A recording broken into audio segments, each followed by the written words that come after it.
कुछ ही सेकंड में मास्टर रुक और बाकी टीचर्स उस जगह पहुंच गए जहां 5 आदमी 9 में से 8 स्टूडेंट्स के साथ खेल रहे थे। एम्बर अकेली खड़ी थी।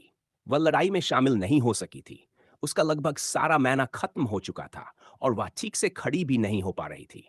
असैसिन्स के लिए उस पर हमला करने का कोई मतलब नहीं था। वह कुछ कर ही नहीं सकती थी और अगर कर भी पाती तो भी उनके लिए कोई असली थ्रेट नहीं थी। बाकी स्टूडेंट्स बुरी तरह घायल थे। सभी जमीन पर पड़े थे। टीचर्स को यह तक नहीं पता था कि वे जिंदा हैं या बेहोश। लेकिन जैसे ही उन्होंने देखा कि 5 लोग बच्चों को इस तरह टॉर्चर कर रहे हैं, उनका गुस्सा उबलने लगा। मास्टर रुक और बाकी टीचर्स तुरंत आगे बढ़े स्टूडेंट्स को बचाने के लिए। लेकिन 5 ने उन्हें उसी पल देख लिया। We have company guys, Death चिल्लाया। बाकी सबने उसकी ओर देखा और उसी क्षण पेड़ों के पीछे से 10 टीचर्स सामने आ गए। लेजर, जैकरी, स्लाइस और ग्रेग ऑल ने तुरंत उनकी तरफ देखा। How dare you do this to Red Palace members? Master Rook की दहाड़ गूंज उठी। उसकी आंखों में रेज साफ दिख रही थी। गर्दन की नसें फूली हुई थीं और वह गुंडों के समूह की तरफ उंगली उठाए खड़ा था। आई will kill you all! Come on guys! उसने ये बात बाकी टीचर्स से कही, जो बिल्कुल वही एंगर और फ्रस्ट्रेशन महसूस कर रहे थे। जो कुछ इन लोगों ने किया था वह रेड पैलेस का सीधा अपमान था। इससे उसकी रेपुटेशन तबाह हो सकती थी। इंस्टीट्यूशन का नाम बदनाम हो सकता था। क्रिस्टल क्रॉस गैंग हमेशा बोल्ड रही थी, लेकिन उसने कभी रेड पैलेस को क्रॉस नहीं किया था। इस बार उन्होंने उसकी स्टूडेंट्स को टारगेट किया था। उनमें से कुछ इन्फ्लुएंशियल लोगों के बेटे बेटियां थे। जब पेरेंट्स को पता चलेगा कि उनके बच्चों के साथ क्या हुआ है तो पूरा हेल टूट पड़ेगा। रेड पैलेस के गवर्नमेंट में डीप रूट्स थे, लेकिन वह प्राइवेट डोनेशंस और पेट्रॉन्स की गुडविल पर भी निर्भर था।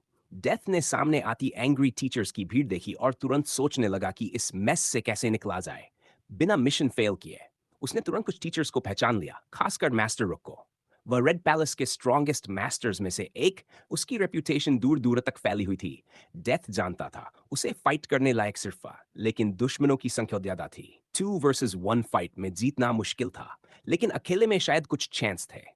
प्रॉब्लम यह थी कि बाकी लोग ऑलमोस्ट श्योरली मर जाएंगे। मास्टर्स उनसे ज्यादा पावरफुल थे। वह अपने कॉमरेड्स को सैक्रिफाइस करके थोड़ा टाइम बाय कर सकता था। लेकिन अब डिसीजन लेना जरूरी था। या तो एरिक को किडनैप करे या फिर बिना उसे लिए भाग जाए। अगर वह एरिक को पकड़ता तो शैडो हॉप करके उसके पास जा सकता था, उसे पकड़ सकता था और भाग सकता था। लेकिन वह शैडोज के अंदर अपने अलावा किसी लिविंग थिंग को नहीं ले जा सकता था। इसका मतलब उसे पैदल भागना पड़ता और तब टीचर्स उसके पीछे आ ही जाते। Stupid move. अगर वह एरिक को छोड़े और भाग जाए तो भी टीचर्स शायद उसका पीछा करें। लेकिन अगर बाकी लोग पीछे रुके तो टीचर्स उन्हीं में उलझ जाएंगे। तीसरा ऑप्शन था फाइट करना, मिशन कंप्लीट करने की कोशिश करना और अगर हालात बिगड़े तो शैडो हॉप करके निकल जाना। कुछ सेकंड सोचने के बाद डेथ ने तीसरा रास्ता चुना। वह फाइट करेगा, मिशन पूरा करने की कोशिश करेगा। उसके पास एस्केप का रास्ता था, उसकी ब्रेन क्रिस्टल पावर। इतना टाइम वेस्ट करने के बाद कोशिश भी न करना बेवकूफ़ी होती। और अगर मिशन सफल रहा तो भारी पैसा मिलेगा। हाई प्रोफाइल मिशन था। जैकरी डेथ बोला, अगर हमें मिशन पूरा करना है तो हमें इन्हें मारना होगा। अगर हम किसी किड को उठाकर भागे तो ये हमें नहीं छोड़ेंगे। हम हाइड आउट भी नहीं लौट सकते। टेल पर ये लोग होंगे। We must kill them here. Okay. Zachary ने मास्टर असैसिन पर भरोसा किया और खुद को इस ग्रिम टास्क के लिए तैयार किया। I will take care of the burly guy, Death बोला। तुम लोग बस जिंदा रहने की कोशिश करो। उसी पल टीचर्स असैसिन्स तक पहुंच गए। वेपन्स बाहर निकाले गए। बिना हेजिटेशन दोनों तरफ से लोग दौड़े। ये एक हार्ड फाइट होने वाली थी, लेकिन अभी भी चांस था। डेथ और मास्टर रुक एक ही समय पर एक दूसरे की ओर दौड़े। दोनों की स्पीड इनसेन थी। डेथ ने तुरंत अपने डैगर्स निकाले। डैगर्स एशल्ट से बने थे, एक ऐसा ओर जिसकी मैना कंडक्टिविटी बहुत हाई होती है। लेकिन रेड पैलेस जैसे मास्टर्स के सामने यह आइडियल नहीं था। हिल्स पर लाल कपड़ा लिपटा था। ग्रिप पॉलिश्ड लकड़ी का बना था, इतना स्मूथ कि ग्रीस्ड मेटल जैसा चमक रहा था। एंड्स मुड़कर ऐसे बने थे जैसे विंग्स या बैट लाइक ईयर्स हों। ब्लेड्स के अंदर एक फेंट ग्लो था। जब डेथ ने स्लैश किया तो एक शार्प हिस सुनाई दी। ब्लेड्स काले शले शिमर के साथ चमक उठी। डेथ ने मास्टर रुक पर वार किया, लेकिन रुक एक सीजन्ड मार्शल आर्टिस्ट था। उसने अटैक ब्लॉक किया और डेथ को जमीन की तरफ उछाल दिया। लेकिन जमीन छूने से पहले ही डेथ मास्टर रुक की शैडो में कूद गया, पीछे प्रकट हुआ, डैगर्स रेज्ड, नेक पर वार करने वाला था। लेकिन मास्टर रुक कोई फूल नहीं था। उसी पल उसने अपनी ब्रेन क्रिस्टल पावर एक्टिवेट की। उसकी परसेप्शन टेरिफाइंग थी। वह आसपास की हर चीज को वाइब्रेशंस के जरिए सेंस कर सकता था। फोकस करता और मेंटल इमेज बन जाती। डिस्टेंस कोई मैटर नहीं करता। डेथ जैसे ही शैडो से बाहर आया, रुक ने उसे सेंस कर लिया। मास्टर रुक घूम गया, राउंड हाउस किक मारी डेथ के आर्म्स पर। असैसिन बैलेंस खो बैठा। रुक ने पंच मारा। डेथ कई मीटर दूर उड़ता हुआ पेड़ से टकराया। पेड़ इम्पैक्ट से टूट गया। डेथ उठ ही रहा था। रुक पहले से उसके ऊपर था, आर्म रेज्ड। लेकिन डेथ ने शैडो हॉप किया, इंस्टेंटली डिस्टेंस बना लिया। उसी पल मास्टर कलहन तलवार खींचे हमला कर चुका था। डेथ ने मुश्किल से डैगर से स्वॉर्ड ब्लॉक की, फिर पीछे कूदा शैडो टेलीपोर्ट किया, वरना वह ब्लो उसकी जान ले सकता था। कलहन ने पीछा नहीं छोड़ा। डेथ के लैंड करते ही स्लैश, डेथ बैकवर्ड बेंड हुआ, अटैक डॉज किया और नी पर किक मारी। कलहन गिर पड़ा। डेथ ने फ्लाइंग डैगर्स फेंकी, लेकिन कलहन ने लाइटनिंग स्पीड से पैरी कर दिया। तभी मास्टर रुक फिर से हमला कर चुका था। डेथ ने स्लैश किया, रुक की आर्म पर खत लगा। डीप नहीं था, लेकिन खून बहने लगा। फाइट जारी रही। दो टीचर्स, एक सैसन शैडो हॉपिंग, डाउंटरिंग। आखिरकार दोनों टीचर्स ने हिट्स लैंड कर दिए। पहले मास्टर रुक का पंच, डेथ फिर जमीन पर। फिर मास्टर कलहन का स्लैश, शोल्डर हाइट बुरी तरह क्रिपल हो गया। Fuck, this can't go on. Death ने अपने कॉमरेड्स की तरफ देखा। सिचुएशन खराब थी। सब दो दो टीचर से लड़ रहे थे। या तो भागना पड़ेगा, या किड को लेने की आखिरी कोशिश। भागे तो रिवॉर्ड नहीं मिलेगा। और ये बात उसे बिल्कुल पसंद नहीं थी। उसे पैसा चाहिए था, बॉस को इम्प्रेस करना था, और उस शैडो में बैठे इंसान को भी जो इस मिशन के पीछे था।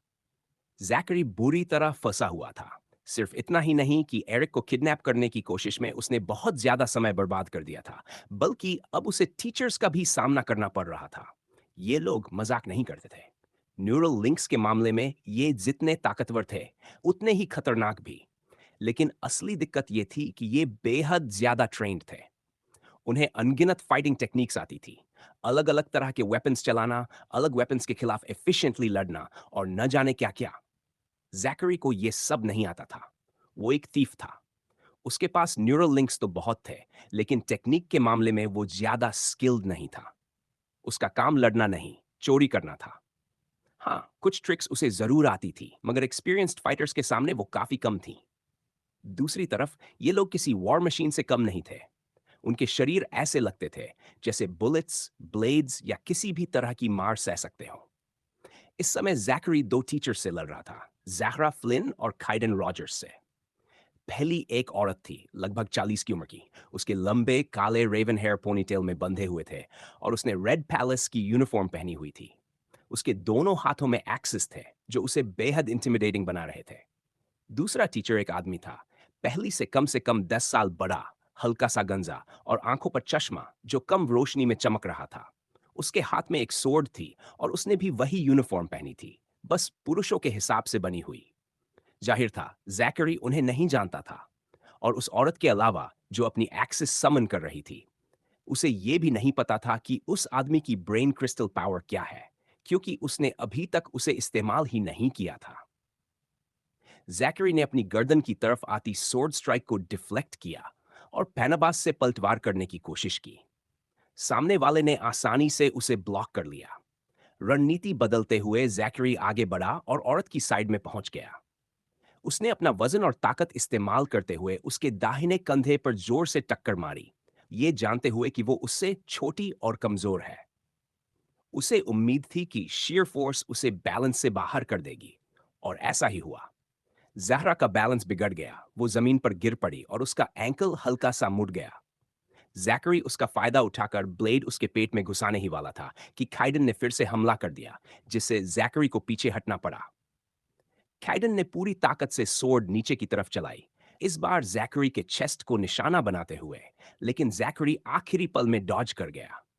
पर इससे पहले कि वो कुछ और कर पाता, औरत ने जोर से उसके पैरों के बीच किक मारी। दर्द से जैकरी जमीन पर गिर पड़ा। जैसे ही वो गिरा, काइडन उसकी तरफ दौड़ा। उस पल जैकरी को अपनी हालत की गंभीरता का पूरा एहसास हो गया। जैकरी ने तुरंत शैडो बाइंड पावर का इस्तेमाल करके काइडन को जमीन से चिपका दिया और खुद उठ खड़ा हुआ। लेकिन उसे फिर से ज़हरा से निपटना पड़ा। इस बार वो एक्सिस को बेतहाशा घुमाती हुई उसकी तरफ आई, उसकी ओपनिंग्स पर वार करने की कोशिश में। बदकिस्मती से उसके लिए जैकरी हर वार से बचता गया, बार बार पीछे कूदते हुए, और फिर उसे भी शैडो बाइंड से जमीन पर जकड़ दिया। काइडन पर उसका असर लगभग खत्म होने वाला था, इसलिए जैकरी ने मेल टीचर पर हमला करने का फैसला किया। उसने कई वार किए, लेकिन उस आदमी की स्वॉर्ड्समैनशिप कमाल की थी। जैकरी एक भी हिट लैंड नहीं कर पाया। उसी समय स्लाइस का सामना इस्माइल फ्लोरेस और सियड कॉटन से हो रहा था। पहला एक लीन आदमी था जो ज्यादातर अपने दिमाग पर निर्भर करता था, बेहद इंटेलिजेंट। वो ब्लॉन्ड था, नीली आंखों वाला, और स्पीयर से लड़ रहा था। दूसरा उससे कद में लंबा था, लगभग 1.8 मीटर्स के आसपास, छोटे भूरे बाल और हेजल आंखें। ज्यादातर लोगों की तरह उसके हाथ में सोर्ड थी। स्लाइस ने ब्लॉन्ड के एक स्लैश से बचते हुए पलटकर उसके टोर्सो की तरफ स्टैब किया, जिसे उसने अपने वेपन से ब्लॉक कर लिया। उसके बाद दोनों टीचर्स असैसिन के चारों ओर घूमने लगे, अगले मूव का इंतजार करते हुए। स्लाइस ने अपनी सांसों पर काबू रखा, खुद को पैनिक न करने दिया। उसे पता था, अगर वो काम रह पाया तो जीत का चांस है। उसकी नजरें लगातार दुश्मनों पर टिकी थी, ओपनिंग्स ढूंढती हुई। कट होने से बचने के लिए वो धीरे धीरे पीछे हटता रहा, डिस्टेंस बनाए रखते हुए, ताकि दोनों एक साथ उसे हिट न कर सके। स्लाइस के पास sword conjuring brain crystal power थी और वो इसे इस्तेमाल करने में माहिर था। वो एक असैसिन था, उसे मारना अच्छे से आता था। आमतौर पर वो डैगर्स लेकर चलता था, लेकिन फेस टू फेस लड़ाई या थाइड्स को मारने के लिए सोर्ड हमेशा सेफ चॉइस होती थी। टाइमिंग और स्पेशल अवेयरनेस में वो मास्टर था। तेजी से मूव करना, ओपोनेंट की हर हरकत पर नजर रखना, और सही मौके पर इवेड या काउंटर अटैक करना। इन सब वजहों से स्लाइस को जैकरी जितनी परेशानी नहीं हो रही थी, लेकिन सच कहे तो दो स्ट्रॉन्ग टीचर्स के खिलाफ उसे भी काफी दिक्कत हो रही थी। दोनों उसे लगातार सर्कल कर रहे थे, उसकी डिफेंसेस के पार जाने की कोशिश में। उनकी एबिलिटीज भी उसकी जैसी ही थी, और दो के खिलाफ एक लड़ाई में पलड़ा साफ तौर पर रेड पैलेस के वर्कर्स की तरफ झुका हुआ था। उधर लेजर दो और टीचर्स, क्रिस्टीन कार और मेलिसा हार्डिंग, को बिजी रखे हुए था। सही टाइमिंग पर पेन इंड्यूस करने वाली अपनी पावर से वो लगभग उनमें से एक को मार ही चुका था, लेकिन दूसरी टीचर ने आकर उसे बचा लिया। लेजर को तुरंत समझ आ गया कि ये उसके लिए अच्छा मौका है। ये दोनों उसकी पावर के लिए वल्नरेबल थीं।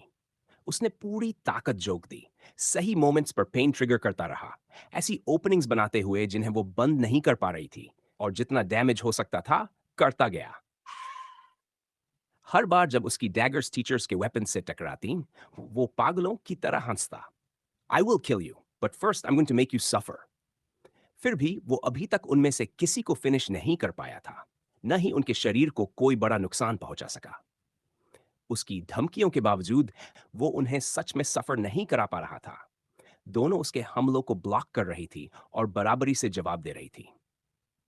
ये बात लेजर को बुरी तरह फ्रस्ट्रेट कर रही थी, लेकिन जैसे जैसे लड़ाई आगे बढ़ी और औरतें ब्लीड करने लगी, उसका एक्साइटमेंट और फ्रस्ट्रेशन दोनों बढ़ते चले गए। Bleed, bleed for me, Laser चिल्लाया। यह आदमी तो सच में क्रीप है, क्रिस्टीन ने अपनी साथी से कहा। लेजर की आवाज सुनकर उसकी रीढ़ में सिहरन दौड़ गई। मेलिसा कुछ कहना चाहती थी, लेकिन चुप ही रही। लड़ाई जारी रही और धीरे धीरे दोनों टीचर्स के शरीर पर वूंड्स बढ़ते चले गए। लेजर की खतरनाक पावर को देखते हुए ये कोई हैरानी की बात नहीं थी। तभी एक चीख ने माहौल तोड़ दिया, ग्रेग की।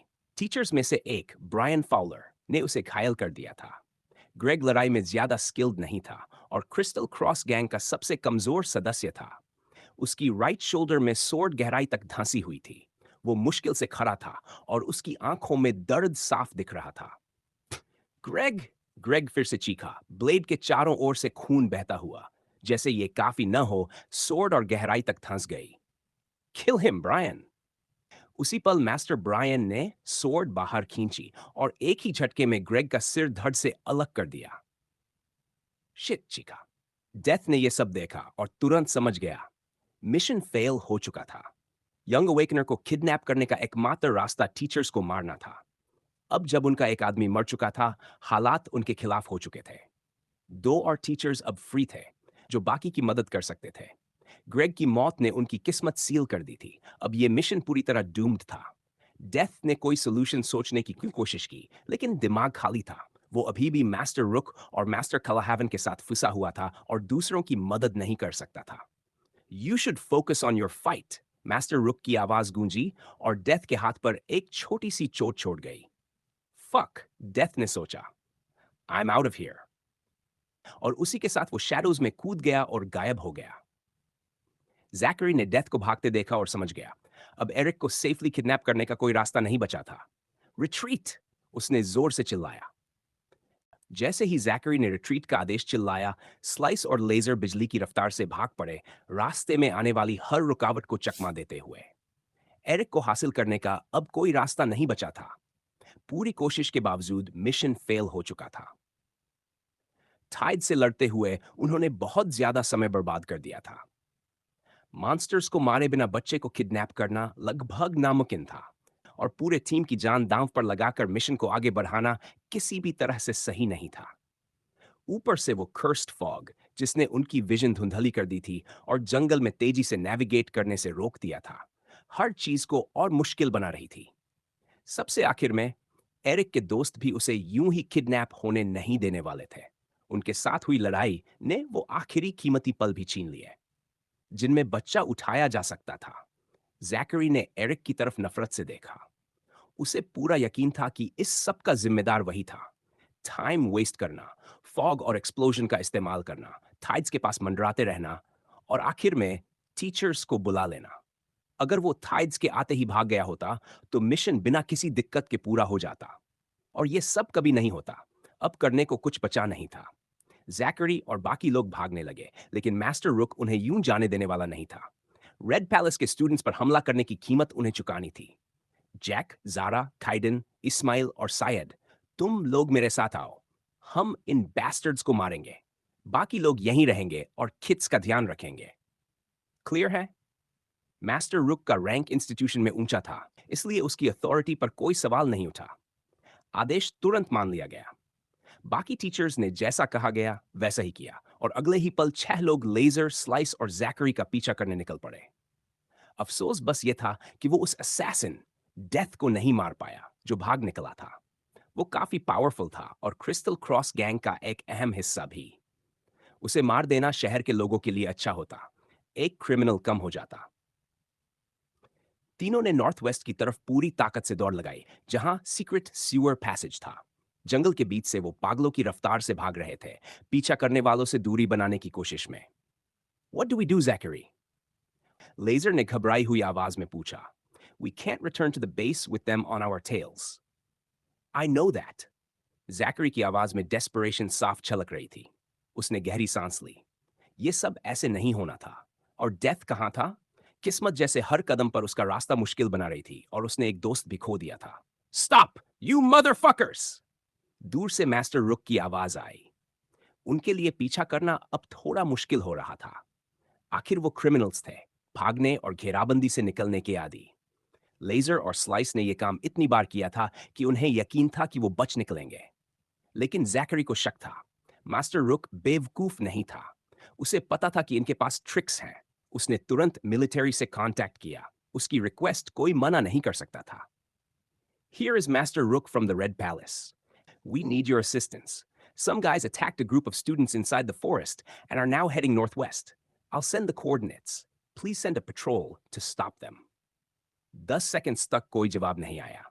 फिर आवाज गूंजी, रॉजर, मास्टर रुक। कुछ ही पल बाद सोल्जर्स में से एक ने एनिमीज की जीपीएस लोकेशन भेज दी। थैंक्स, मास्टर रुक ने कहा, और फिर 6 ने पीछा जारी रखा। कुछ मिनट्स बाद तीनों एक क्लियरिंग में पहुंचे। क्रिस्टल क्रॉस गैंग के लिए ये जगह एम्बुश के लिए परफेक्ट थी, और वो ये जानते थे। फक, लेजर ने बुदबुदाया जब उसने पेड़ों के बीच हलचल देखी। अगले ही पल सामने से 10 सोल्जर्स पेड़ों के बीच से निकल आए, और पीछे टीचर्स भी आ चुके थे। जैकरी का सबसे बुरा डर सच हो गया था। Shit, they found us! Slice चिल्लाया, अब भी कॉन्फिडेंट। पेट्रोल के लोग दौड़ते हुए आगे बढ़े। कुछ ने मैना को न्यूरल लिंक से चैनल करना शुरू किया। 5 लोग रेंज्ड एबिलिटीज के साथ हमला करने लगे और बाकी 5 मीली काम के लिए छपट पड़े। What should we do? Laser ने फिर पूछा। We must fight, जैकरी ने जवाब दिया। Are you sure? स्लाइस बोला। Listen, या तो हम इनके बीच से ब्रेक करके निकलेंगे या यहीं मरेंगे। मेरे सिग्नल पर बीच के 2 को टारगेट करना। मैं उनके पीछे जाकर उन्हें मार दूंगा। उसके बाद रास्ता साफ हो जाएगा। तेज रहना होगा वरना बाकी लोग आ जाएंगे। क्लियर? स्लाइस और लेजर ने सिर हिलाया। प्लान्स बनाने और अथॉरिटी से बच निकलने में जैकरी सबसे तेज दिमाग वाला था। आखिर वो मास्टर थीफ था। Alright, will do as you say. तीनों ने रफ्तार बढ़ाई। स्लाइस ने सोर्ड निकाली, लेजर ने डैगर्स थामी। कॉन्सेंट्रेशन पीक पर थी। क्लैंग श्विंग सोल्जर्स ने हमला कर दिया। एक ही पल में तीनों ने काउंटर किया। स्लाइस और लेजर को लगा कि वो आसानी से उन्हें मारकर निकल जाएंगे, बट सोल्जर्स उतने कमजोर नहीं थे जितना उन्होंने सोचा था। लेजर ने दाहिनी तरफ देखा जहां जैकरी होना चाहिए था। वो वहां नहीं था, वो कई मीटर्स आगे निकल चुका था। जैकरी ने शैडो बाइंड छोड़े जिससे 3 सोल्जर्स जमीन से चिपक गए। 100 मीटर्स दूर दोनों असैसिन्स ने जैकरी को भागते देखा। यू मदरफकर, उसने उन्हें इस्तेमाल कर लिया था। डेथ के भागते ही जैकरी ने यह प्लान बना लिया था। लेजर और स्लाइस अटेंशन खींचेंगे और मौका मिलते ही वो निकल जाएगा। सोल्जर्स का हमला होना तय नहीं था, लेकिन उसे शक था। आखिर में फर्क नहीं पड़ा। रेंज्ड अटैक्स की बारिश के बीच वो जंगल में उड़ता चला गया, हर वार से बचते हुए। उसी समय टीचर्स वहां पहुंच गए जहां लेजर और स्लाइस फंसे थे। 5 सोल्जर्स से लड़ते हुए ही दोनों को दिक्कत हो रही थी और पल भर में यह संख्या 16 हो गई। स्लाइस ने हर आने वाले वार को रोकने की कोशिश की, लेकिन एक सोल्जर ने स्पीयर उसकी तरफ फेंकी। नोक उसकी स्किन को चीरती हुई अंदर घुस गई। उसने ब्लॉक करने की कोशिश की। इम्पैक्ट इतना जोरदार था कि उसका आर्म टूट गया और सोर्ड हाथ से गिर गई। दूसरा वार उसके पेट में लगा, उसे दोहरा कर दिया। फिर एक सोर्ड स्लैश उसकी गर्दन पर चला और सिर शरीर से अलग हो गया। लेजर अटैक से बचता रहा।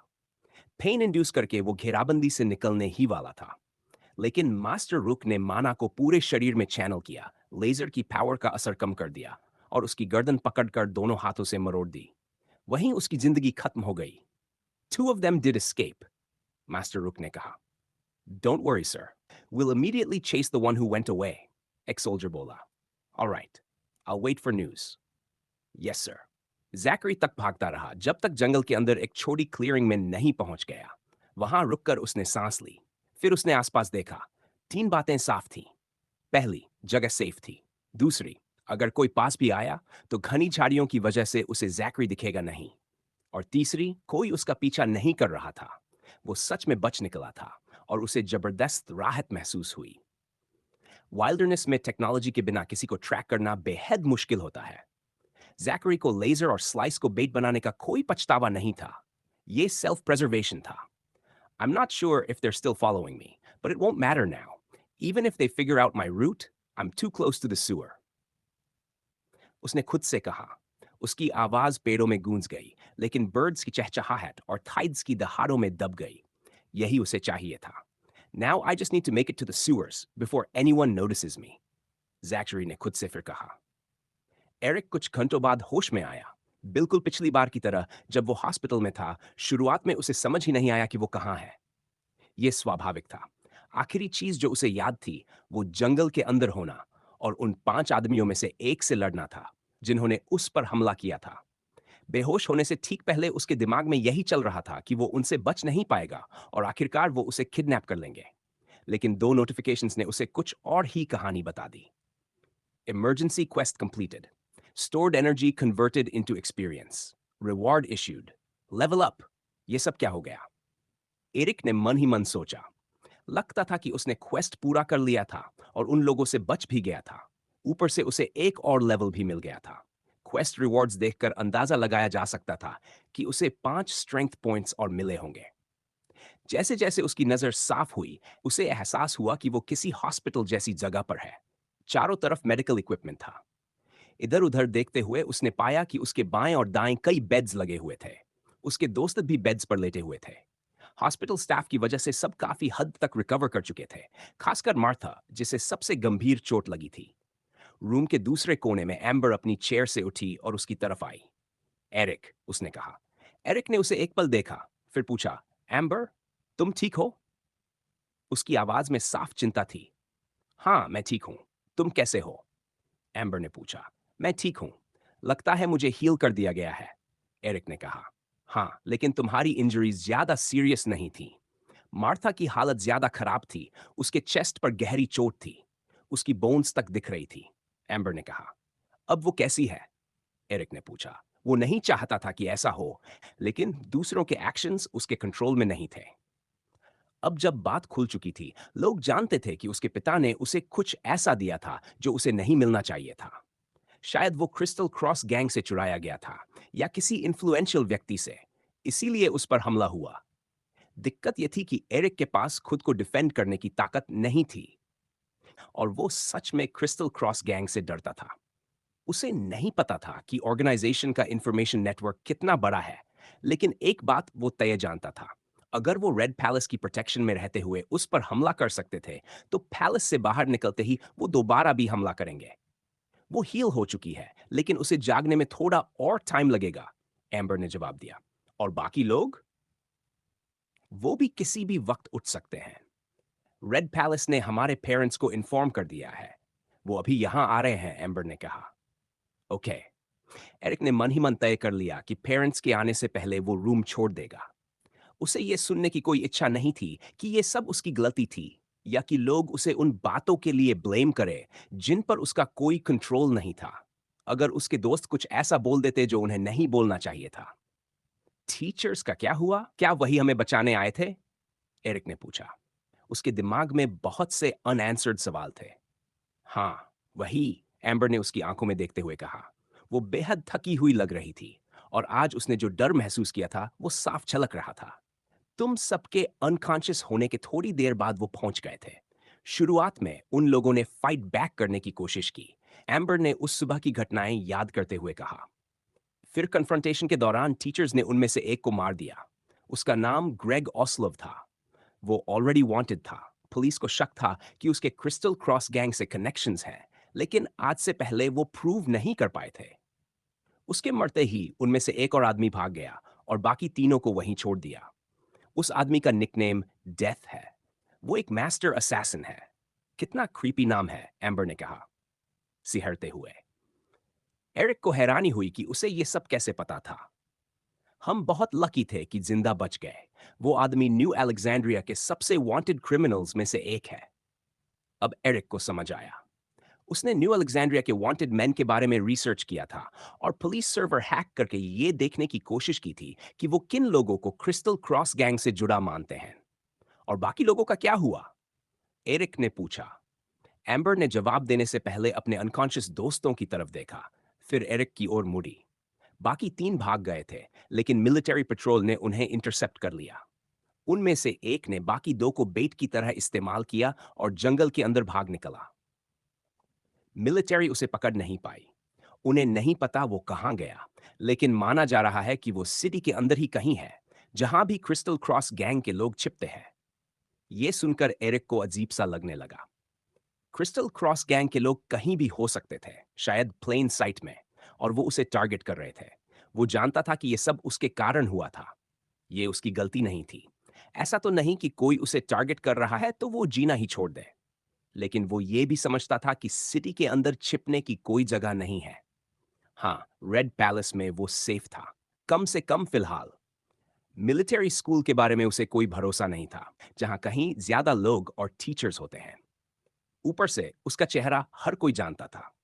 न्यूज़पेपर्स ने बता दिया था कि वो एक अवेकनर है। मिलिट्री शायद उस पर नजर रख रही थी, और क्रिस्टल क्रॉस गैंग उसके पीछे थी।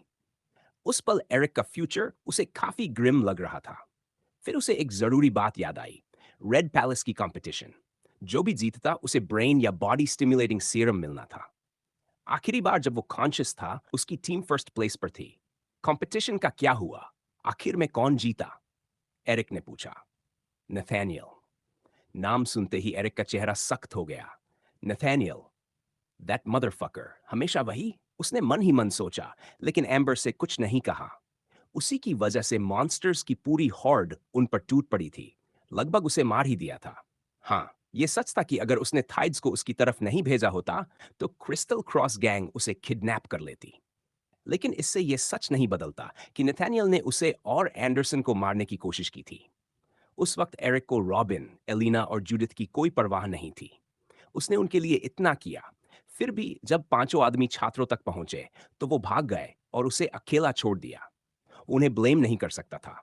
अगर वो उनकी जगह होता, तो शायद वही करता। वैसे भी वो एक दूसरे को ज्यादा जानते नहीं थे। कुछ घंटों की हंटिंग से कोई कमरदरी नहीं बनती। फिर भी उनके बारे में सोचकर उसे गुस्सा आ रहा था। क्या हुआ? एम्बर ने पूछा। एरिक नहीं।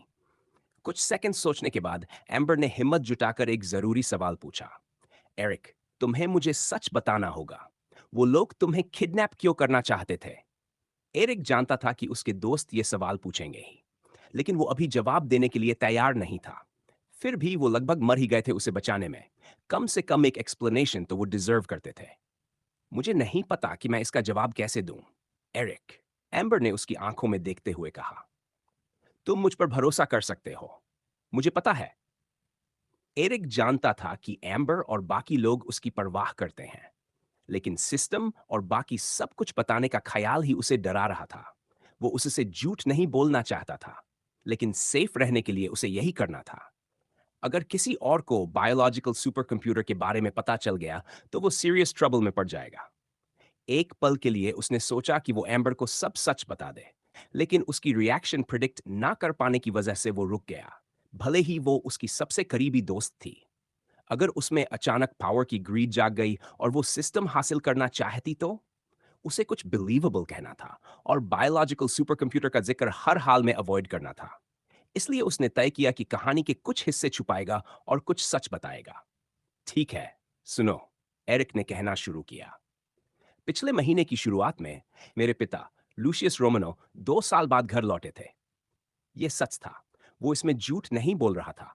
एम्बर ने उसे हैरानी से देखा। एरिक के पिता जैसे लेजेंडरी आदमी का यूं बिना किसी परेड के लौटना, कुछ तो बड़ा हुआ था। उन्होंने मुझे ठीक से कुछ नहीं बताया। ना ये कि वो कहाँ थे, ना ये कि क्या हुआ। उन्होंने बस। एरिक रुक गया। अगली बात उसे सच जैसी दिखानी थी, भले ही वो झूठ हो। उसने कमरे के चारों तरफ नजर डाली, जैसे हिडन कैमरास या माइक्रोफोन्स ढूंढ रहा हो। उसे एम्बर से झूठ बोलने का थोड़ा गिल्ट महसूस हुआ, लेकिन कोई और रास्ता नहीं था। सिस्टम या उसके पिता क्या लाए थे, ये वो किसी को नहीं बता सकता था। ड्रामा के लिए एरिक बेड से कूदकर नीचे उतरा और एम्बर के पास जाकर उसे जोर से गले लगा लिया। एम्बर ब्लश करने लगी। उसने कुछ और ही समझ लिया था। फिर एरिक ने उसके कान में धीरे से कहा, वो घर कुछ लाए थे, कुछ ऐसा जो क्रिस्टल क्रॉस गैंग के असली लीडर की आइडेंटिटी से जुड़ा हुआ है। ये सुनते ही एम्बर का चेहरा बदल गया। पूरा शॉक। अगर एरिक या उसके पिता का दावा सच था, तो आज जो कुछ हंट के दौरान हुआ, उसकी वजह साफ समझ में आ जाती थी। कोई नहीं जानता था कि क्रिस्टल क्रॉस गैंग को असल में कौन कंट्रोल करता है। मेंबर्स बॉस हाउल का नाम लेते थे, लेकिन वो पूरी सच्चाई नहीं थी। एरिक जो झूठ बोल रहा था, वो डरावनी हद तक सच के करीब था। क्या तुम सच बोल रहे हो अभी? एम्बर ने पूछा। हाँ, उसने मुझे एक यूएसबी की दी थी। उसने उसके कान के पास धीरे से कहा। मुझे नहीं पता उसमें क्या था, या फिर मेरे फादर सच बोल रहे थे या नहीं, लेकिन जिस इंटेंसिटी से उन्होंने मुझे देखा था, उससे साफ पता चलता था कि वो मजाक नहीं कर रहे थे। शुरू में मुझे थोड़ी क्यूरियोसिटी हुई थी, लेकिन मैंने उसका कंटेंट चेक नहीं किया, इस डर से कि कहीं उसमें कुछ ऐसा न हो जो मुझे नहीं जानना चाहिए, या जो मुझे डेंजर में डाल दे। ऊपर से मुझे उसे देखने का टाइम भी नहीं मिला, क्योंकि एक एक्सीडेंट हो गया और वो यूएसबी की डिस्ट्रॉय हो गई, एरिक ने कहा। युवा लड़की ने एरिक की तरफ देखा, जबकि वो अब भी उसे हग किए हुए था। उसे गुस्सा आया कि उसने इतनी इंपॉर्टेंट चीज डिस्ट्रॉय कर दी, लेकिन जो हो चुका था, उसे बदला नहीं जा सकता था। तो तुम्हें लगता है कि जो लोग फॉरेस्ट में आए थे, वो की लोकेशन जानना चाहते थे? क्या उन्हें लगता है कि तुम उनके लीडर को जानते हो? उसने पूछा। मुझे तो यही लगता है, कम से कम। लेकिन अगर मैं उन्हें कहता कि मुझे कुछ नहीं पता, तो क्या वो मुझ पर बिलीव करते? और जब मैं यूजलेस हो जाता, तो मेरे साथ क्या करते? युवक ने कहा। एम्बर समझ गई, लेकिन कुछ बोली नहीं। साफ था कि अगर ऐसा होता, तो उसके दोस्त का डेस्टिनी क्या होता? अहिम। एरिक और एम्बर ने आवाज की तरफ देखा। वो फ्लोइड था, जो अभी अभी होश में आया था और उसने दोनों को एक दूसरे को हग करते हुए देख लिया था। दोनों ऑकवर्ड हो गए, खासकर एम्बर जिसका चेहरा टोमेटो रेड हो गया था। वो जल्दी से एक दूसरे से अलग हो गए। अरे सॉरी, इंटरप्ट कर दिया तुम लोगों को, फ्लॉयड ने थोड़ी शर्मिंदगी से कहा, फिर अपने दोस्तों की तरफ देखा। बस ये पूछना था कि हम कहाँ हैं। रेड पैलेस की इन्फर्मरी में, एम्बर ने जवाब दिया। फ्लॉयड ने पूछा कि जब वो अनकॉन्शियस हो गया था उसके बाद क्या हुआ। दोनों ने उसे सब बताया। करीब 20 मिनट्स बाद ग्वेन भी जाग गई, लेकिन तब तक सबके पेरेंट्स हॉस्पिटल रूम में आने लगे थे। एम्बर, उसके फादर केडन जोर से चिल्लाए। उसकी मदर पीछे थी, आंखों से आंसू बह रहे थे। पिछली बार जब उन्होंने अपनी बेटी को देखा था तब उन्हें नहीं पता था कि वो ऐसी हालत में पहुंचेगी। जब रेड पैलेस ने पेरेंट्स को बताया था कि वो क्या प्लान कर रहे हैं तो उन्हें अश्योर किया गया था कि सब सेफ रहेगा। लेकिन चीजें बिल्कुल उल्टी हो गई थीं। वो दोनों गुस्से से उबल रहे थे। उन्होंने कभी अपनी बेटी को इस हाल में नहीं देखा था। डैड, मॉम, एम्बर चिल्लाई जब उसने उन्हें देखा। वो दौड़कर उनके पास गई और दोनों को जोर से हग कर लिया। वो रोई नहीं। आखिर वो एक टफ गर्ल थी। तुम इंजर्ड तो नहीं हो? केडन ने पूछा। नहीं, मैं ठीक हूं। मैं यहां सिर्फ दूसरों की वजह से आई हूं। क्या हुआ था? तुम और तुम्हारे दोस्त यहां क्यों हो? उसकी मदर लूना ने पूछा। एम्बर ने उन्हें सब बताया, लेकिन 5 आदमियों के एरिक को ले जाने की कोशिश वाली बात छोड़ दी। केडन ने उसकी बातों को बहुत सीरियसली लिया, लेकिन वो कोई फूल नहीं था। उसने तुरंत समझ लिया कि ये सब एरिक से जुड़ा है। ऊपर से रेड पैलेस में उसके बहुत कॉन्टैक्ट्स थे और बाकी किड्स ने पहले ही बता दिया था कि अननोन मैन उसी के लिए आए थे। इसके अलावा 2+2 जोड़ना आसान था। उसकी बेटी ने ही उससे कहा था कि वो एरिक के घर की रॉबरी के बारे में पता लगाए और सब कुछ क्रिस्टल क्रॉस गैंग की तरफ इशारा कर रहा था। साफ था कि वो किसी चीज की तलाश में थे और उन्हें लगता था कि एरिक के पास वो चीज है। दो चीजें एक साथ हुई। पहली, केडन को एरिक पर जबरदस्त गुस्सा आया और उसने अपनी बेटी को इस रिस्क में डालने के लिए उसे ब्लेम किया। दूसरी, उसे क्यूरियोसिटी भी हुई कि आखिर क्रिस्टल क्रॉस गैंग इस लड़के से क्या चाहती है। क्या मैं तुमसे बात कर सकता हूं एरिक? केडन ने गंभीर आवाज में पूछा। मैं? अवेकनर ने कहा।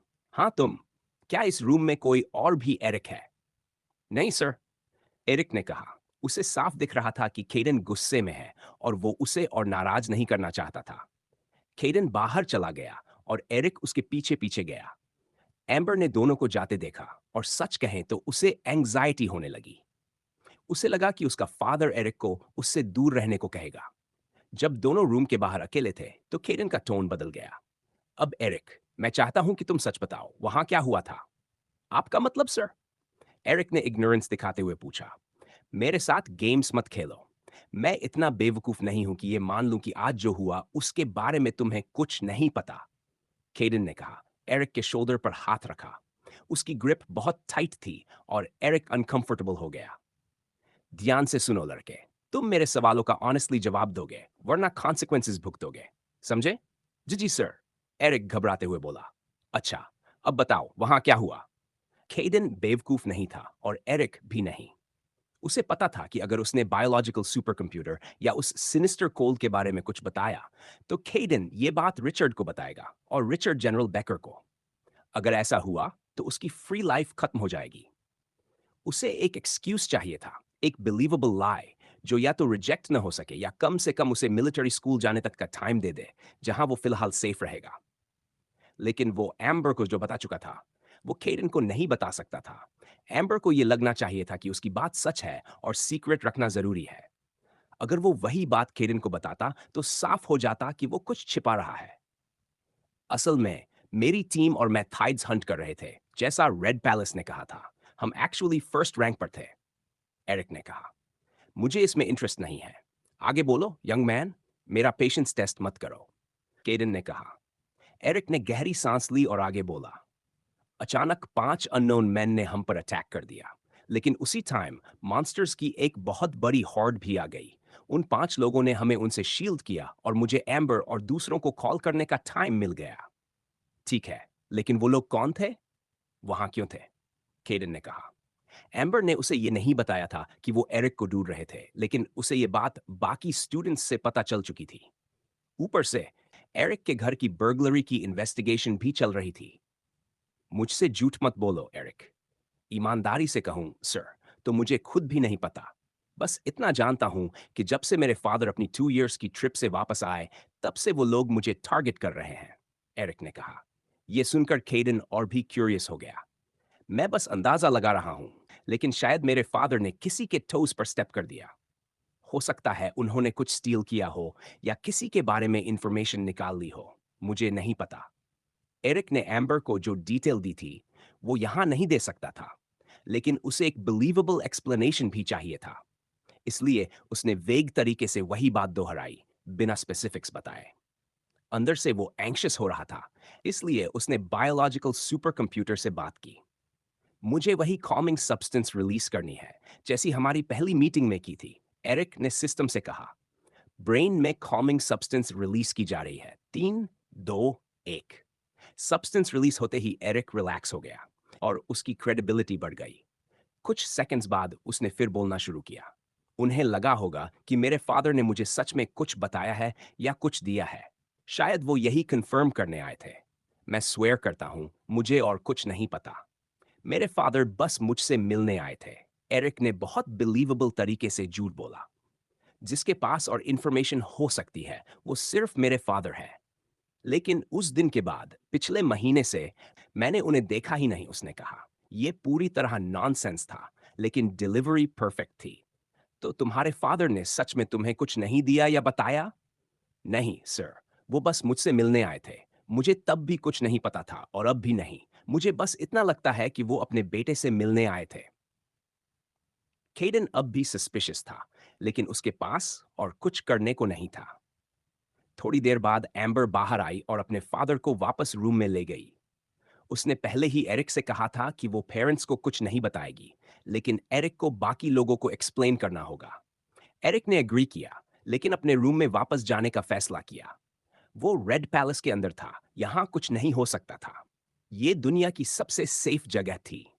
जब वो जा रहा था तो उसने नेथानियल के बारे में सोचा। इस बार उसने लिमिट क्रॉस कर दी थी। टूर्नामेंट वाले इंसिडेंट को वो समझ सकता था, लेकिन अपनी टीम पर थाइड्स भेजना पागलपन था। सच में पागलपन। वो ऑलमोस्ट मर ही गया था। अगर वो 5 लोग न होते तो वो मर चुका होता। नेथानियल को इसकी कीमत चुकानी होगी, और एरिक के पास उसके लिए एक परफेक्ट प्लान था। वो उसे एंग्री बनाएगा, शेम करेगा, इंफीरियर महसूस कराएगा और फिर पब्लिकली ह्यूमिलिएट करेगा। हाँ, ये सब करने में काफी वर्क लगने वाला था। क्या तुम फेल हो गए? बॉस हाउल ने जैकरी पर चिल्लाते हुए कहा। जैकरी उसके सामने खड़ा कांप रहा था, और हाउल इस बार की फेलियर से बुरी तरह गुस्से में था। उसकी और ग्रेग दोनों की। चोर अभी अभी क्रिस्टल क्रॉस गैंग के बेस पहुंचा था रिपोर्ट देने। डेथ पहले से वहां मौजूद था, लेकिन उसने नन हाउल से कुछ कहा, न जैकरी से। जैचरी के मन में असैसिन से कहने को बहुत कुछ था, लेकिन उसे साफ पता था अगर उसने मुंह खोला तो कीमत चुकानी पड़ेगी। Sorry boss. ये सुनते ही हाउल गुस्से में उससे मुंह फेर लिया। जैकरी धीरे धीरे पीछे हट गया, हाउल के गुस्से की रेंज से बाहर। कुछ देर बाद हाउल फिर बोला, मैंने तुम्हें सिर्फ एक मिशन दी थी, एक बेवकूफ बच्चे को उठाना। इतनी बुरी तरह फेल कैसे हो सकते हो? ऊपर से तुमने अपनी टीम के 3 मेंबर्स भी खो दिए। जैकरी ने बेबस होकर कंधे उचकाए और सच सच जवाब दिया। बॉस, वो किड बहुत स्मार्ट निकला। उसने प्रॉब्लम पर प्रॉब्लम खड़ी कर दी। उसने टीचर्स को कॉल किया, डैम इट, उसने अपने फ्रेंड्स को भी बुला लिया। उसे पहले से पता था कि हम उसे टारगेट कर रहे हैं, और उसने अपने एम्प्लॉयर की डेथ के बारे में सवाल तक पूछ लिए। डेथ गवाही दे सकता है। क्या ये सच है? हाउल ने मास्टर असैसिन की तरफ देखा। इंडीड, डेथ ने शांति से जवाब दिया। वो किड असाधारण इंटेलिजेंस दिखा रहा था। वो वाकई बहुत क्लेवर है। बॉस, मेरे पास भागने और डिफीट एक्सेप्ट करने के अलावा कोई ऑप्शन नहीं था। जैकरी जमीन पर झुक गया, फॉरगिवनेस की भीख मांगते हुए। उसकी नजरें फर्श पर टिकी थी। हाउ पैथेटिक, हाउल ने ठंडे स्वर में कहा। मैंने प्रैक्टिकली फूल प्रूफ प्लान बनाया था। तुम्हें बस उसे फॉलो करना था और सब इजी हो जाता। तुम्हें पता है इससे मेरी कितनी ह्यूमिलिएशन हुई है? कितना पैसा और कितने फेवर्स खर्च करने पड़े थे तुम्हें वो चांस देने के लिए? सॉरी सर, जैकरी तुरंत बोला। सर, मेरी गलती नहीं थी, स्वेयर करता हूं। सब उस किड की वजह से हुआ। पूरे समय हाउल ने डेथ से एक शब्द भी नहीं कहा। इससे जैचरी अंदर ही अंदर और भड़क उठा। वो भी वहां था, सब जानता था, और फिर भी उसे कुछ नहीं कहा गया। ये तुम्हारी पहली फेलियर नहीं है, सही कहा? हाउल ने पूछा। जैकरी ने सिर हिलाकर सच बताया। हाउल ने गहरी सांस ली। मैं तुम्हें एक और चांस दे रहा हूं, इस बार मुझे डिसअपॉइंट मत करना। जी सर, नहीं करूंगा। गुड, मैं तुम्हें बताऊंगा जब तुम्हारा आखिरी अपॉर्चुनिटी आएगा। अब यहां से निकलो। ये कहते हुए हाउल ने जैकरी को कमरे से बाहर निकाल दिया। जैकरी बिना पीछे देखे चला गया, लेकिन उसका गुस्सा सिर्फ फेलियर की वजह से नहीं था, डेथ और एरिक दोनों पर था, खासकर एरिक पर। यह सब उसी की वजह से हुआ था। Fuck fuck fuck! बाहर पहुंचते ही जैकरी चिल्लाया। वो क्रिस्टल क्रॉस गैंग के बार में घुस गया, खुद को कोसते हुए। अंदर जाकर दरवाजे के पास वाली कुर्सी पर बैठ गया, जहां कोई और नहीं था। हे, हे, क्या हुआ जैकरी? वेटर ने पूछा। कुछ नहीं, बस दिन खराब था, उसने जवाब दिया। फिर बोला, एक ग्लास रम दे सकते हो? थोड़ी देर बाद ड्रिंक आ गई और उसने पीना शुरू कर दिया।